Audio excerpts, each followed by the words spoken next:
Kondisi cuaca di Bali sudah memasuki musim hujan dengan potensi angin kencang yang sangat tinggi. Oleh karena itu, para nelayan dan pelaku kegiatan wisata bahari di sekitar perairan di wilayah Bali harus mewaspadai gelombang laut di sekitar perairan wilayah Bali yang bisa mencapai 3 meter lebih.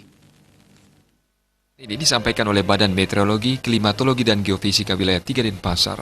Potensi hujan lebat disertai petir dan angin kencang berdurasi singkat bisa terjadi di wilayah Bali bagian barat, utara, dan selatan. Hal ini akan memicu gelombang tinggi hingga 2 meter atau lebih di sekitar Laut Bali, Selat Bali bagian selatan, Selat Badung, dan Selat Lombok.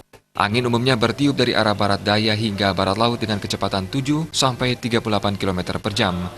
Dengan kondisi itu, para nelayan maupun kegiatan bahari di sekitaran perairan di Bali diharapkan untuk lebih waspada terhadap kemungkinan terjadinya gelombang tinggi.